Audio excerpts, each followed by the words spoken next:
the new firewall, where human insight trumps every trick. We're not hacking systems, we're hacking behaviors so you won't click. No complicated code, just tried and true brain science at play.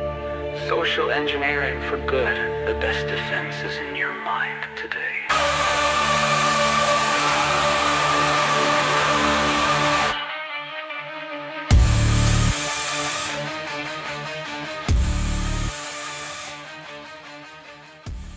Welcome to Phishing for Answers.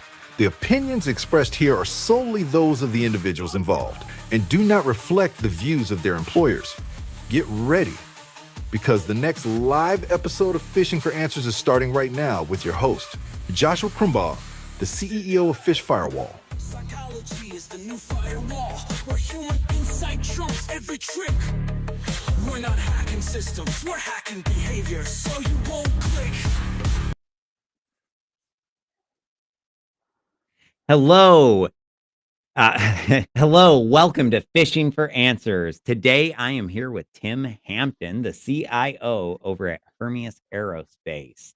Tim, thank you for joining us. Tell us a little bit about your background and how you got into technology. Yeah. Hey, happy Friday. Happy to chat. My background, like many of us, started in the military. But what I like to say first is for me, cyber and IT happened to me. I didn't choose cyber and IT. And I started, Is that uh, a good thing? you know, I still haven't decided, but I'm still paid pretty well and I'm still pretty happy and I get to live the life that I want to outside of here. So I think as a high schooler, I certainly never said, I'm going to grow up and be, you know, in the cyber and IT world. That was never what I thought. But I've been able to do a lot of things that otherwise I probably wouldn't have, and I'm still smiling every day, so I think it's an okay thing. All right. So good thing. Well, the Yeah, way it's you said it, a I thing. had to ask. Yeah, That's the logical question there. But it continue. it is, yeah. So I spent about 9 years in the Air Force, and the Air Force turned me into an IT professional. Everything across IT, the way that I like to think about it back then, it was everything to do with computers that didn't include coding or opening a box up and doing small computer repair. And so I had the chance to jump from long haul circuit communications. We did a lot of the security disciplines, help desk, server admin, things like that. Joined the Sounds Defense fun. Industrial Base. Like many of us leaving the military, worked for Northrop Grumman for a while. Spent a lot of time on the sysadmin. So I spent, time in Exchange, Active Directory, all of those types of sort of core components. And that's when I made the move into cyber and got out of sort of traditional IT and did more cyber. And I spent a good little bit of time doing cyber. I built a number of cyber practices at Booz Allen while I was there. Had the chance to work cyber in enterprise environments, cyber in non-traditional environments. So think air platforms, think space systems, satellite systems, large-scale enterprise security for Air Force desktop systems, and then jumped over to Sierra Space, built their cybersecurity program and was there as the CIO when I left, and then now over here at Hermeus as the VP of IT and security. And so that's a little bit about how I got here. Well, very cool. So security, this is fairly new. What's your exposure been to security over the career? Yes. So my first exposure to security um, would have been supporting an Air Force client, and they came to Booz Allen while I was working there, and they said, "Hey, we know we're doing cybersecurity wrong, but we have no idea what cybersecurity is supposed to look like." And that was my first real true cyber job. I'd done a lot of the security disciplines in the Air Force, but that was back before we called it cyber. Then it was just IT, and we hadn't decided that it was two separate things. So that was my first real cyber engagement. Uh, Nice. and I remember one of the things that I chatted with my boss about as I framed how I was going to build out the team to address the challenges that were in front of us. I said, in order to work through the problem sets that I was given, um, not only did I need, excuse me, how I put it to her was, I said I have to hire almost completely non-traditional cyber people to go do this. And she looked at me, she says, "What do you mean?" And I said, most times, not only can cyber people not get out of the box, but they don't even realize they're in a box. And so from there, I had the opportunity to spend a lot of time on the governance risk side, did a lot of risk assessments, did a lot of designing of controls to address risks that we found. Um, Spent some time leading pen test teams and red teams, and then went into sort of the more strategic planning for cyber, executive leadership for cyber, things like that. Okay. Yeah, and, when I said new to, security, I meant, for those listening in, he just had security added to his job title over at Oh, Hermeus, yes. yes, Uh yeah, yeah, yeah. Misunderstood the question. So oh, yeah, no worries. So you spent some time as running red teams. Tell me about that. I've done it as well. I've got some amazing stories from that. Tell me your favorite story. I think one of the I think one of the best stories that I had with that. So the customer that we were working for at the time, um, they said, "Hey, we think we have of course, like everybody, they said, we think we have just a lock solid system," and they were pretty good. And so one of the things that we did, enabled it to get a foothold, is we said, "Hey, we want to start with a slightly non-traditional approach." And the customer came back and says, "Sure, what do you want to do?" And I said, um, I, "I'm going to grab a package," because it was during COVID, and they would ship laptops to people and do virtual onboarding. And I said, I want to run a scenario where we're stealing a laptop off of somebody's porch, and that's what we're starting with." And so had them drop ship a laptop to us. And of course, it would come with instructions on how to contact the help desk and how to do that. And so we actually started Fun from scenario too. I like it. physical theft and social engineering, and we're able to use that as the foothold to eventually gain control of the network. So yeah, Very fun. yeah. So, were there any big lessons that stood out from your time as an ethical hacker that still carry with you to this day? I think one of the lessons learned was just, honestly, never assume you've got it right. And I think that was the humbling part from a cybersecurity leadership perspective, having worked for a short time, and to be fair to all of our colleagues out there who are on the keyboard.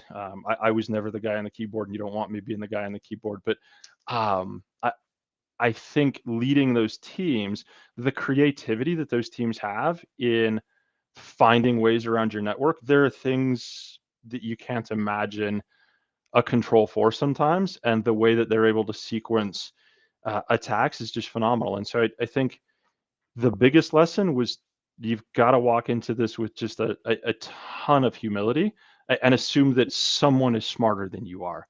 And I think the second lesson Always. that went along with that is, um, if you can allow yourself to be creative in designing controls, you start to provide an edge for your team against the adversary. We talk a lot about, the adversary has the edge. How do we get ahead of the adversary? But we tend to do the same things repeatedly and We do. carry around the same And playbook. we wonder why we keep failing. Like, we've done the Yeah. same thing for the last 3 years. Why Why didn't are it we work? failing? Yeah, exactly. Yes. Yeah. Yeah. Yeah. Or I mean, in entire industries that have gone stagnant, I mean, well, not to pick on my own industry, but security awareness has not evolved a whole lot like I think it should. And you At were all. talking about, one group trying to evolve that as well. But as a whole, it's still in the dark ages at most companies, and that to me really, it just highlights the problem. And I think to me, it also says no one believes we can change behavior. Am I maybe over assuming here? What do you think? I think there's a couple of friction points when it comes to training. I think one, on the business side, we forget that there's a cost to doing training. Every hour that you want to put an employee through training means that's another hour of lost productivity time. And so I think we have to start by fixing the training problem, by realizing that it is a cost to the business that they don't want to pay. So I think That's step one to sort of break the mold, because if we can get the business to see the value of it, then maybe we can start to increase the frequency of training. I think the other oh, go ahead. Oh, no, I was just Oh, going to, agree with you and pose that maybe we should be doing or using less of the employee's time. I actually just absolutely. posted online about how training your employees less could actually be make your people more secure, and, of course, that's a little bit clickbaity, but the thing behind it is that if we break training down into short form where it's, 15 seconds, 30 seconds, maybe 45 seconds, no longer than a minute, you can be in front of that user every single week of the year and not even eat up an hour of their time. And so I think we've got to take some lessons from marketing, and that's where I got my degree was in marketing, and that was what they taught us about advertising as well. If we want to get the message across and we want to get people to listen, what do? We break the message into tiny little bite-sized bits and we feed it to people at a high frequency. I see security awareness as no different. And so I'm agreeing with you that we need to be aware of that. And I think honestly, we need to spend less of our employees' time, but we need to do it in a more intelligent way so it can be continuous. Because at 30 seconds, you can be in their inbox twice every week and not even eat up 45 minutes of their time. Agree totally with you. The thing that I would add on to that is we also have to put the work in to do two things. I think one, we have to be less dramatic about it. So many of the cyber trainings and the training topics that are out there is cyber's horrible, cyber's scary, don't go there. We can't do that. We have to bring it back down. The other thing that I think we have to do that we're not good at, because the interesting paradigm that I see is so many people talk about the importance of cybersecurity training, but then say, "Where's the one button that I click to deploy cybersecurity training so I get rid of it?" Rather than saying, "Cybersecurity is so important. Here's the FTE on my team that I have dedicated to doing it." And so, if we took the approach that you talked about, that I've done a little bit of in the past and love, but then tailor it for the environment that you're in, I think you start to get even more impactful. Don't talk to Well, me about a breach at another company. Talk to me about what system would be compromised at Hermeus. yeah. And I will say, I agree about the being less dramatic. I think we also have to really simplify things. We tend to be very technical, and it's our nature, okay? Most of us started in the technical side of IT or cybersecurity, and it's just natural for us to get into the weeds. The reality is, though, people are intimidated by cybersecurity, and if we make it technical, we're only going to intimidate them more. And so I think that's another really critical element is we've got to simplify it. We've got to make it easy to understand. And to me, it's not the crazy stuff. It's the little things that your employees need to understand. It's the patterns, and the things that won't change across phishing emails. Like, hey, they're always going to be using authority against you. They're always going to be using urgency. Making people aware of things like sunken cost fallacy. I don't know about you, but when I was on red teams, I found that the harder I made it on employees to run my malware, the more likely they were to run it. And it was because they had already invested time long before the antivirus warning popped up, and it did a couple times. And Yeah. most of the time they ignored it because they had already invested in time. Yeah, I think that's an interesting perspective. I hadn't thought about it that way. Um, you talked about simplifying it. I wonder too if many of us are stuck in a world where we're trying to remind people how important cyber is, that we're making cyber complex because of that. There's such a focus on cyber should be more important, cyber should be more critical, cyber needs a seat at the table. I think sometimes, even if it's without thinking about it consciously, that plays into our communications with the It business. does. I Yeah, agree. Yeah. yeah. So, how do we get us as a leadership community and a practitioner community to lower our egos a little bit? And Well, if and you figure that out, you'll solve the big problem in cybersecurity, won't you? Um, but jokes aside, I mean, I do think that egos do often get in the way, and an example of that is, the whole "you can't patch stupid" attitude, and it's the most common phrase that I ever hear in this industry.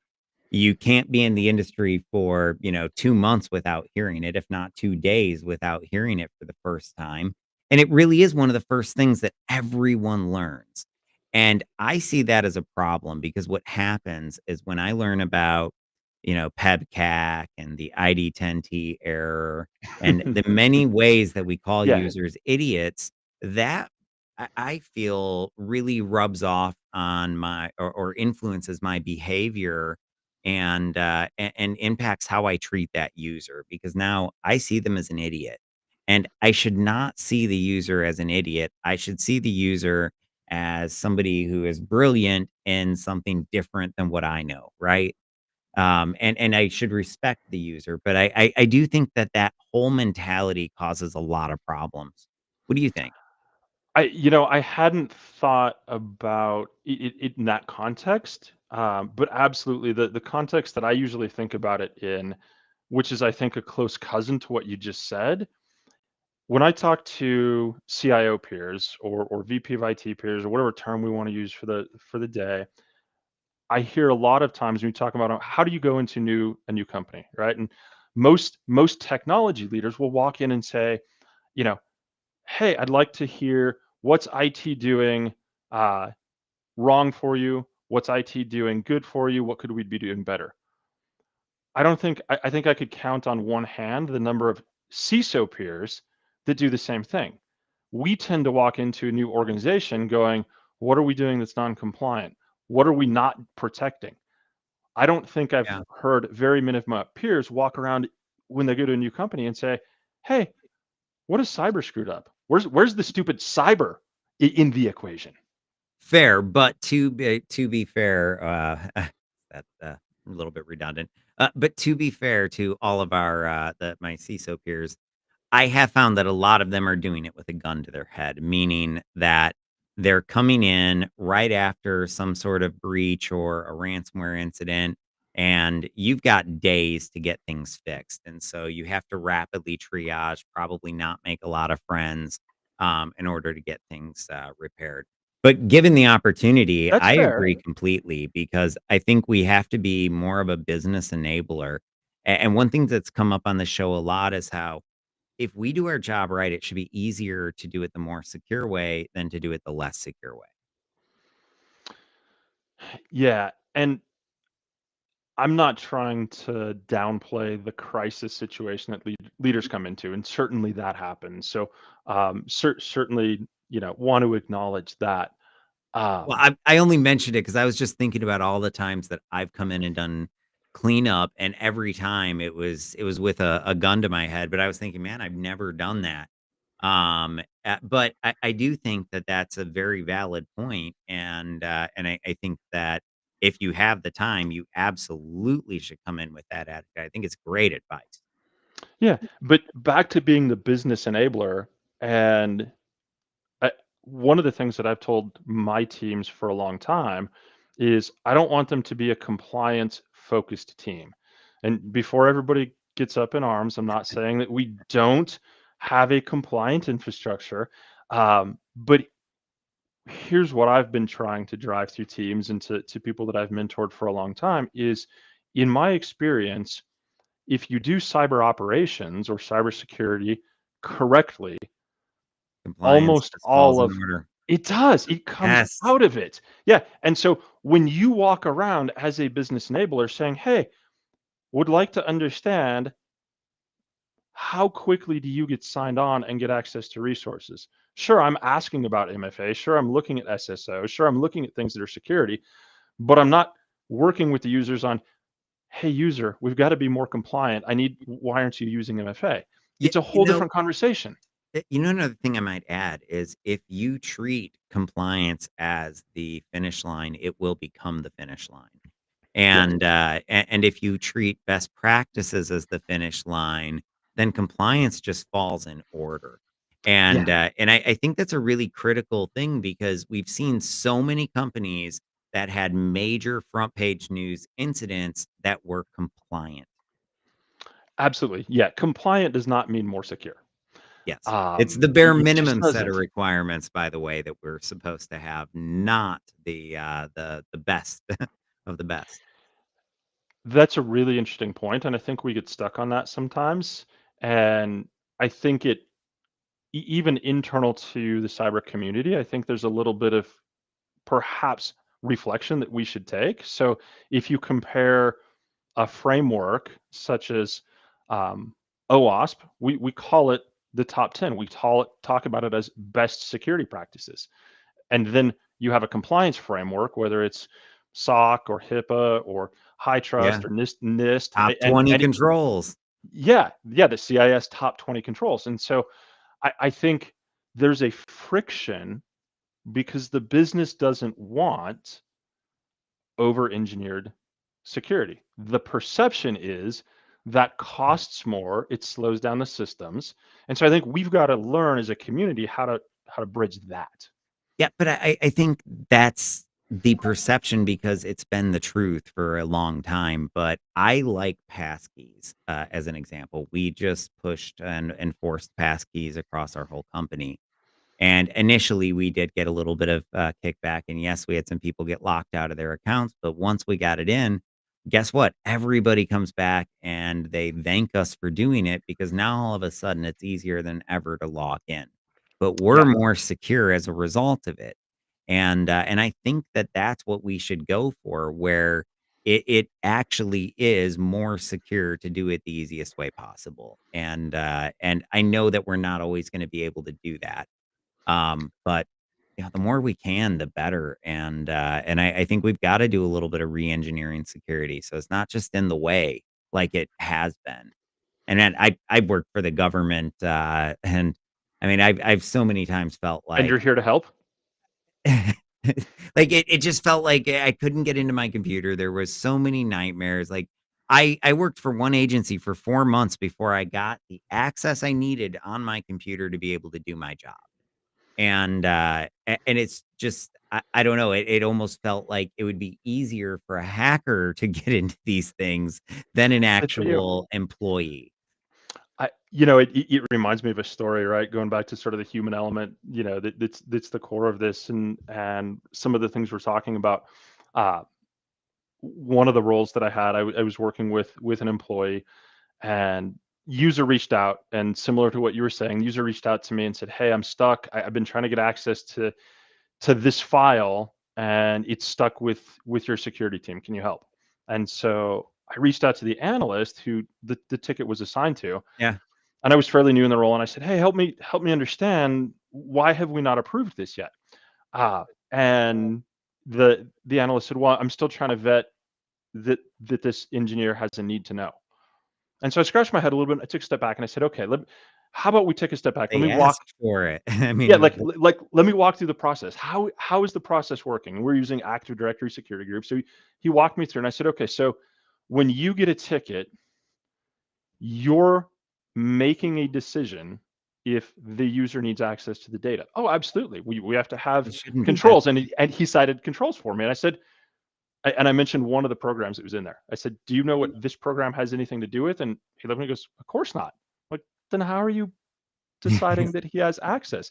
And he paused and said, "I never thought about it that way." And so I think it's not just re-engineering security, but it's re-engineering security culture and our people to look past the controls and to look at the business. Well, and that brings up another thing that I think happens all too often, where cybersecurity professionals want to make decisions about risk in a silo. It's not even our job. Where our job is to communicate risk, more often than it ever is to make decisions about risk.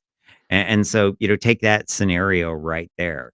That analyst's only job should have been find who that person's supervisor or who owns this system is, put in a request for that person to have access. If the manager signs off on it, approve it, and move from there. But that is one thing that stood out to me was that even when I first started, I had this mentality of, oh, I've got to fix all of these things. And that really isn't the right mentality. And I learned later on, well, it didn't take me much time at all to learn it. But I very quickly learned that my job was to communicate that risk and let other people make decisions about what they want to do with that risk. And unless you're in the C-suite and or even at that point, they still, even people in the C-suite, even the CEO has to communicate risk upward to the board. So, no matter where you are, there's still a level of communicating risk and not just signing off on it. So, And I think where a lot of our colleagues probably get stuck is back to your point on coming in from a crisis perspective. So if if I look at it from a crisis and in sort of a cyber doomsday perspective, and I start to think about a ransomware event, rational or irrational, and we could spend a lot of time on that, I'm sure, there's this perception of, well, if there's a ransomware event, I'm going to lose my job. And so we've created again another friction point where, real or imagined, I'm sitting as a CISO and I think I'm going to lose my job, and I know that I shouldn't be giving everybody local admin because it increases my risk profile. I know the business is saying we're willing to accept the risk, but then I think to myself, well, gosh, but you're accepting the risk to get me fired. And so I think that's one of the things that we also have to figure out how to yeah. work through. Well, I mean, and I think that's why having a mentality of communicating risk is really effective. If I'm the CISO there and they want it, that's fine. Okay, here's the AOR. Just go ahead and sign it. So now, when that ransomware happens and it's because of that, well, here I've got another AOR signed off on by whoever, Mr. VP of Finance. Yeah. Um, a- How do and it, you? Oh, go Go ahead. ahead. Oh, so question. This is one we've debated a lot in people that I've chatted with. So we let the VP of finance sign off on the risk. We've got the risk acceptance. How do you address when the VP of finance then comes back and says, okay, what controls are we putting across the risk? And now there seems to be this disjoint between someone accepted the risk who doesn't even understand how to monitor or control the risk, right? And how do you hold those back together?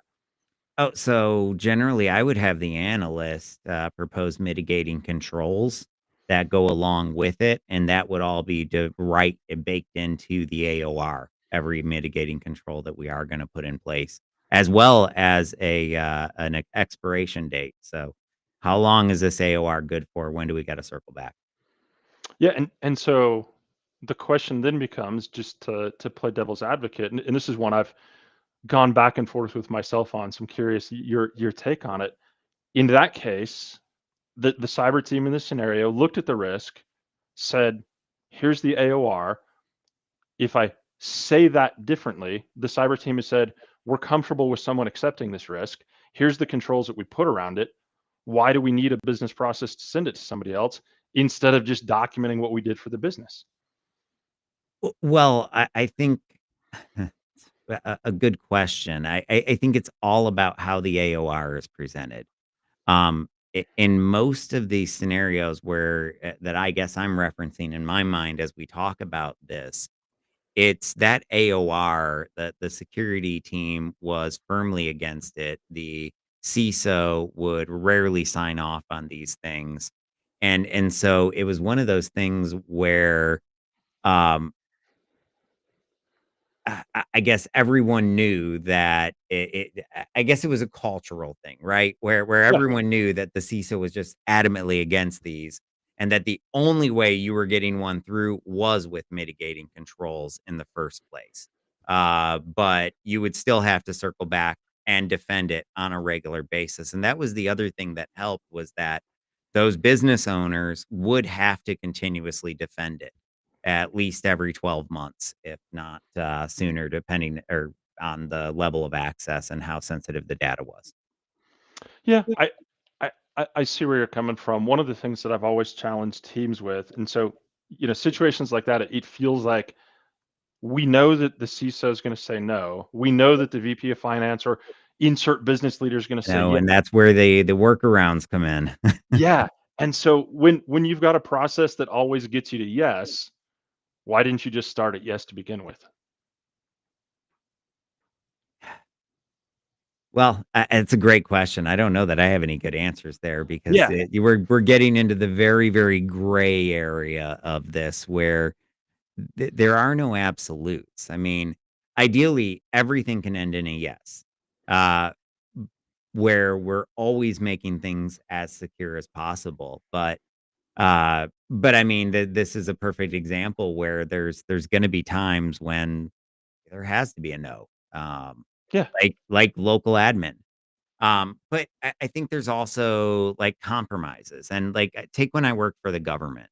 Um, they did not give us local admin. They gave us elevated access.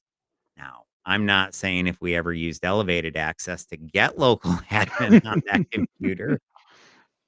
Actually, I figured out a workaround right away, and I told my coworkers, and they got in trouble for it. So, like, I get called into my, at the time, my boss's, office, and he's like, "Hey, we can't be, sharing how to hack government systems with a bunch of employees." And I'm like, "I wasn't. It's just, we constantly need local admin. We never have it." So I was just showing them how. Oh, Oh, I so almost got in trouble for that one. Yeah. It was always great. back to the human, right? So again, now we could have done two things there. We can continue to block access to local admin, or we figure out how to give it to a subset of people and put some controls around it and say yes to it, right? And I think Yeah. that's what you and I are both talking about, and I think in violent agreement about it. You've got to find a way to put the right set of controls around it uh, to walk next to the business. I think we talk a lot about being business enablers, but we don't show that a whole lot, right? Yeah. Uh, and so I think that's why I go back to my my question of when you always have a process that gets to yes, why is it a process? Because generally, I think that I think of that as time poorly spent, and so sometimes the approach is that I've taken in the past is I know I'm going to say no to this. I know the business is going to say yes to it, and so I'll spend some time probably railing against the universe and drinking a beer at night. But then we get back to Playing it the next devil's day. advocate to Yeah. try and get there. Then you go back to it the next day and you say, okay, look, you know what? Let me go to the business and say, I'm just going to document that I don't like this, that it's a poor practice. Here's the user agreement that the user is going to sign. Here you go, business. Like you say yes to it, but I'm going to watch you. And if you dork this up, and if you don't do it right, we all agree that that's something that you can be terminated for if it's misuse of permissions, right? And so I think there's some different, and that doesn't work for every situation, but I think it's about putting tools in toolboxes and figuring out how to say yes differently. I agree, and I think we have to have those people that think no. We just maybe don't let that be the formal response that comes out of the security team's department. Like, I want the analyst back there screaming, "Oh, hell no. We're absolutely not gonna let this happen, and here are the 5 reasons why." Um, but that's not actually what gets sent back to the team. It's, "Well, we've gotta do this in a more secure way." And I look at one instance where it was actually when I was at, the SEC, and we had, this large bank that we were working with, and their data scientists and our data scientists wanted to share some data. And that led to open, Jupyter notebooks. And of course, we had a lot of issue with just open Python shells being handed out to people. And initially it got rejected, and the business comes back and they say, "No, this means, whatever, it was like $100 million a year that they estimated that they were gonna make off of this project, right?" So they're like, this has to be done." And so we go back and we give them some suggestions, and they're able to lock down, and they I'm sorry, lock down that Python interpreter so that it had only functionality that was associated with data science, and we went back and forth a few times, but ultimately got it to a place that everyone was okay with it. And I think that just it almost has to be that way. But I think more of that can be internal and less public facing with the org where, we argue with ourselves. Okay, well, let's figure out a way to make this happen. I, I love the idea of making it more internal. Um, Something that you said, where you said you want the analyst in the back, screaming, "Oh hell no!" I, I'm gonna offer a slightly different approach that I'd like our teams to start considering, and it goes back to my conversation about approaching this from an adversarial perspective. What if we switched it around and said, "I want the analyst in the back room saying, hell, if this is how we get breached, this is how I can stop it." And I think when you start to frame it, because I think I have a Timism that folks that know me, right, Timism. yes, will recognize, and that's the idea of never challenge worse. And so it actually comes in many forms and fashions. But I wonder if when you opened earlier and said that you don't like the friction that's created with the stupid user syndrome. I wonder if the analyst screaming in the back room, "Oh hell no," is a different form of stupidism, because we generally approach that with, "How stupid are you, user, to ask for that?" Oh, you're right, because that is the exact thing that the opposite side of that coin, because Yeah, the "Oh, hell no" never comes without the, "What are they, an idiot?" yeah, And you're absolutely right. So yeah. valid point. I rescind my earlier statement. I'm Oh, I'm with I just with want to him on I this just want point. to move it a little bit, right? Like, oh hell, how can we stop this, right? Like, I want Yeah. that creativity. I want that out of the box thinking. Well, and I think every time we gotta go to mitigating controls because the business has to be able to do business. It doesn't matter what your organization, even if you're working for a nonprofit, they still have business that they have to do. So, at the end of the day, it's not about cybersecurity unless you're a cybersecurity company. But even then, you're not going to make money spending all day working on your own cybersecurity. So, You won't.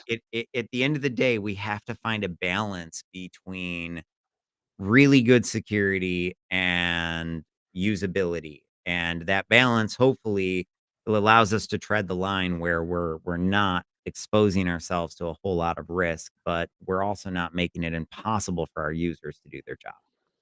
What if we started to evolve the conversation that we had with ourselves into, we're not there necessarily to be a risk-based team, and make it a little more different than that.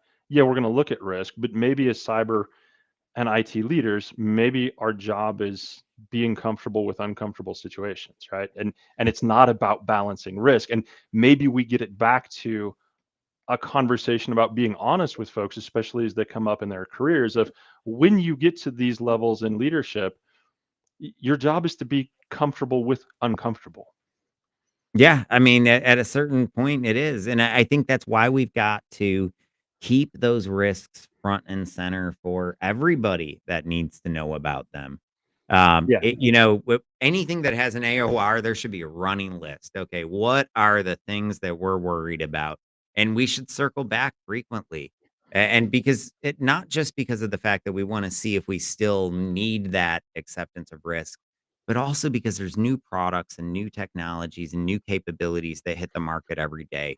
We may not have to accept that risk anymore. I think that's a great point, and I think, again, that's a cyber culture issue that we should try to knock down over time. That when you put something on a risk register or when you've got it on an AOR, the goal shouldn't be to stop doing that. The goal should be to fix it and get comfortable with it. And I think that's a subset of people with that mindset. So I love that you're thinking about it that way. Well, yeah, I mean, if it's an AOR, that means to me there's still a good bit of risk out there that my team's not acceptable or not comfortable with, Yeah, and we've got to get them comfortable with it. yeah, yeah, So, yeah. There's lots of work to be done. So But I would say by definition, an AOR means the security team is not okay with it. Uh, and that's the reason somebody outside of the security team is also signing off. Oh, I'm just that's pausing sort to of my think about thought that. No, because I don't know that I'd thought about it that way. So I think I've used similar concepts before, but I like the way that you phrased that. Um, One of the things that I think about is, if you go back to some of the NIST frameworks, there's one of the frameworks that talks about, sort of the pyramid of risk acceptance, right? And you have, you know, I think it lists operational, enterprise, and organizational, if I remember the graphic right in my head. But that sounds right. yeah, you can phrase it however you want, right? But I think there's a level of risk that whether we admit it or not, we accept on a regular basis and we're comfortable with. And so I like the idea that, when we're talking AOR, it's because we're not accepting the risk at that point. But I think we also have to evolve the conversation to say we do accept risk at lower levels. We do that all the day, but then we want to walk around saying we don't accept risk. Well, when you decided to open a port, you accepted That's risk. accepting risk. When Yeah. when you accepted not doing patches or delaying patching, you accepted risk, right? And so there's this again, I think there's this dichotomy that we have to continue to be honest with ourselves and say, I do accept risk. I do it all the Yeah, time. I just we do. get to a point where I'm stopping to accept risk. But so many CISOs walk around saying, my job is not to accept risk. I think it is. I I agree. I mean, well, I think there are aspects of it. Yeah, I mean, there's a lot of we can have a defined golden baseline, if you will, but there's still a lot of wiggle room Yeah. in there.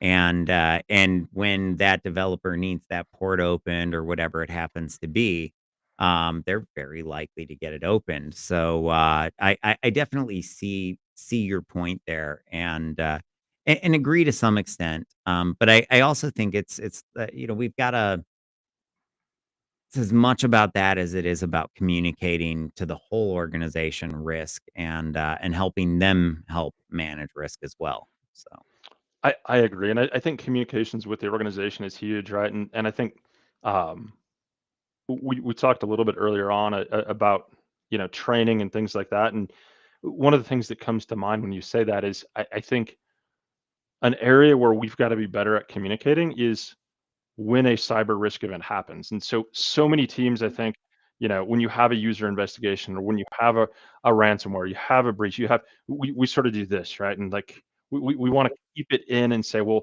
we can't tell the customer about that. We can't tell the company about that. We should, because we have to make it real. well, Um, and by the way, when you tell the company that you had, it doesn't even have to be a full blown ransomware attack. It could be some small incident. But yeah. when you go and you evangelize that to the rest of the staff out there, what happens is that attacker becomes very real. It Hmm. goes from, oh, some anonymous company being attacked to, oh, no, they're actually attacking our company. Rachel from accounting got hit last week. Yeah. That's a very different mindset in the employee population. Yeah. It is. And if you draw a parallel between what folks on safety teams do, what happens if somebody gets run over by a forklift or you have a, Yeah. electrical Well, and incident, they right? measure it in number of reported incidents. If you have no reported incidents, that's a problem, right? Yes. Yeah. Yeah. And so I think the more Oh, that we can close start to calls, do not that. incidents, close calls. I misstated, but, you Yeah. you caught what I meant there. Yeah. Yeah. Uh, Well, and I think we should adapt a lot of that language. I think we have cyber close calls all the time, right? yeah.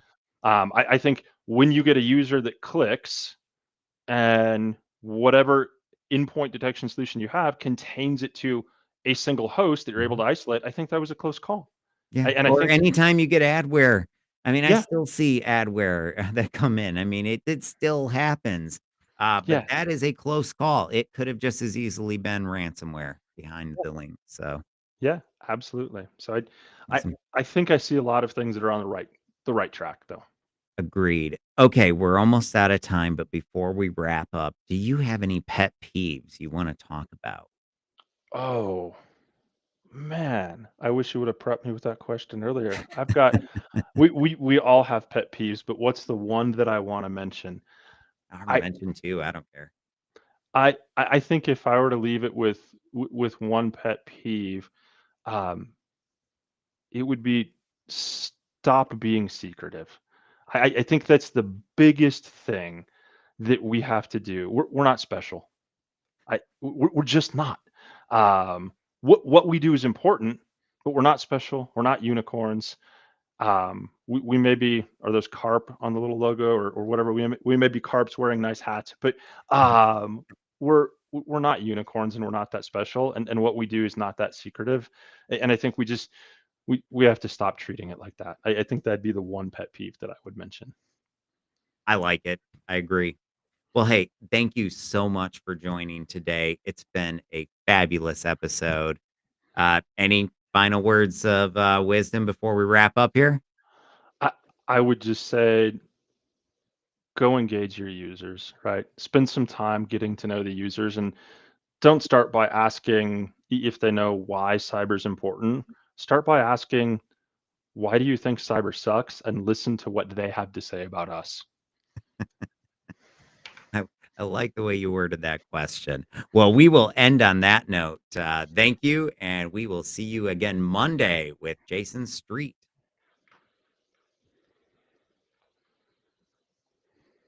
Hey, it's me.